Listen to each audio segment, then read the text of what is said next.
what I have here is the ability to control the boost through the fuel. I have a solenoid hooked up to the AFC that's in between the intake manifold, the reference boost, the reference pressure, and the AFC. So here's the situation. Right now I have an HX30 and I can control it through the fuel. Okay, so you can hit the power screw down there. But this HX30 comes on so strong that it's very difficult to tune cleanly. So I've disconnected the wastegate so it burns, burns the fuel. It burns it clean. But I have to limit. I only have one setting, so either it can be 30 psi or 20 psi or 12 psi, whatever happens to be, which you can tune down here. But different situations, I want a different amount of boost, different amount of power. And you say that you can regulate the throttle, but due to this combination, it's a very optimized combination. As soon as you hit the throttle, it's going to spool up very quickly to whatever the most fuel it can hit. So if I had kind of a laggier turbo, it would be easier to modulate with the throttle. But this step right here, it's pretty quick. So yes, one of the options is just modulate your foot on the throttle to keep it where you want. But I'd rather have switchable power. I'd rather have normal cruising, good gas mileage, and then switch over to passing power or towing power. So that's effectively what I have right here. This switch, and I still have my zip ties. I just now set this guy up and did the test. I'm very happy with it.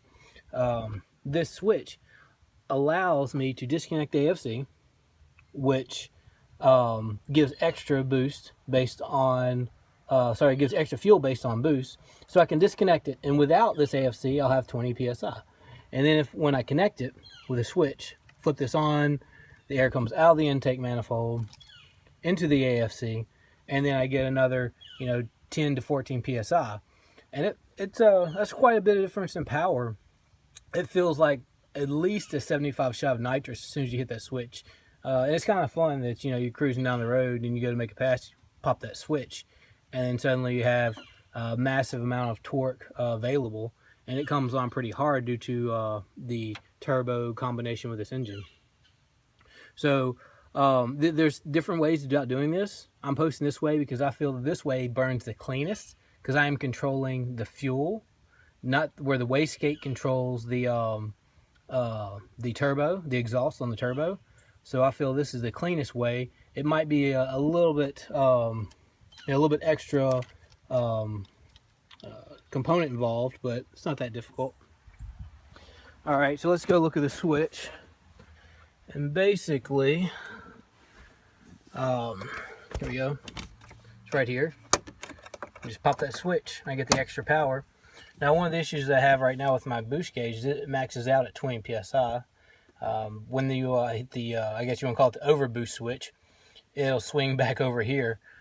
But I do have another boost gauge right here that goes all the way to 30. So this one will come, 32, 34 psi once I hit that switch. But yeah, I'm very happy with the setup, and I recommend it for those that are looking for a happy medium in between. Hey, I want the power, but I want really good fuel economy.